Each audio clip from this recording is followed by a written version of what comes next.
Bueno, vamos allá con los problemas de equilibrio químico. Empezamos con uno que sale en la BAO de junio de 2006. Dice, el metanol se fabrica industrialmente por hidrogenación del monóxido de carbono. Según la ecuación esta que tenemos aquí y también copiada aquí, tenemos monóxido de carbono gaseoso más 2 moles de hidrógeno diatómico gaseoso también para establecer un equilibrio con el producto que se forma, que nos dicen que es metanol gaseoso.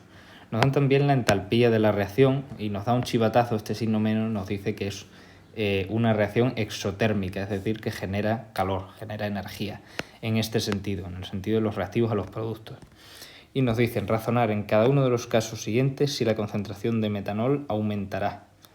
Bueno, pues nosotros sabemos que según el principio de Le Chatelier, puesto que es siempre el principio que hay que utilizar para justificar todas estas preguntas de teoría, el principio de Le Chatelier sabemos que dice que en todo equilibrio químico que se descompense por una causa, el propio sistema, la propia reacción evolucionará en el sentido, ya sea de los productos o de los reactivos, tal que se oponga a la causa que generó el desequilibrio.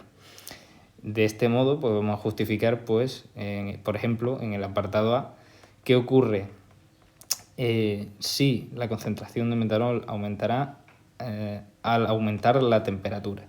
Bueno, pues nosotros sabemos que la concentración de metanol va a disminuir al aumentar la temperatura, puesto que la reacción avanzará en el sentido de los reactivos, va a ir en este sentido, por tratarse de un proceso endotérmico. Lo que hemos dicho, si la reacción que nos dan es exotérmica en el sentido de los productos, o sea, reactivos productos, en el sentido contrario, que será de los productos a los reactivos, va a ser endotérmica. Por lo tanto, si aumenta la temperatura, lo que queremos es que disminuya, es decir, que queremos ir en el sentido del proceso endotérmico, en el sentido del proceso que consuma energía. Y ese sentido, pues, de los productos a los reactivos.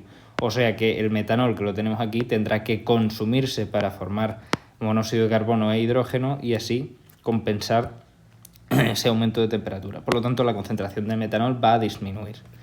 Vamos con el siguiente. Nos dicen qué le ocurre a la concentración de metanol cuando aumenta la presión total. Bueno, pues la concentración de metanol aumenta. Vamos a ver por qué.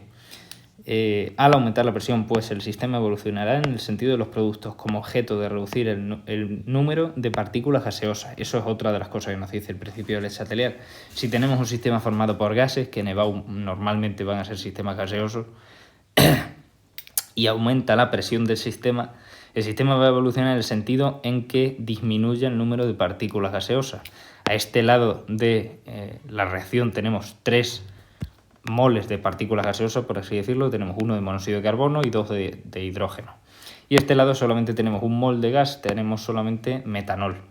Entonces, ¿para dónde va a evolucionar el sistema? Pues va a evolucionar en el sentido de los productos, o sea, de la formación de metanol, que solo hay 1 mol de partículas gaseosas y no 3 como tenemos en este lado. Eso al aumentar la presión. Ahora el C nos dice, al añadir al sistema un catalizador positivo. Bueno, pues en este caso no va a afectar a la concentración de metanol. No se altera la concentración del metanol. En el equilibrio las velocidades directas e inversas son iguales. Los catalizadores no influyen en el equilibrio, puesto que aumenta la velocidad de forma lineal, tanto en la reacción directa como en la inversa. Los catalizadores solo afectan a la velocidad, pero afectan a la velocidad tanto a la velocidad de formación de los reactivos, o sea, de transformación de los reactivos en productos, como de los productos en reactivos, puesto que por eso es un equilibrio, porque va en ambas direcciones. Así que no va a afectar a la concentración de metanol, porque no va a haber desequilibrio. Y ya en el último apartado nos dicen qué le ocurre a la concentración de metanol al aumentar la presión parcial del hidrógeno.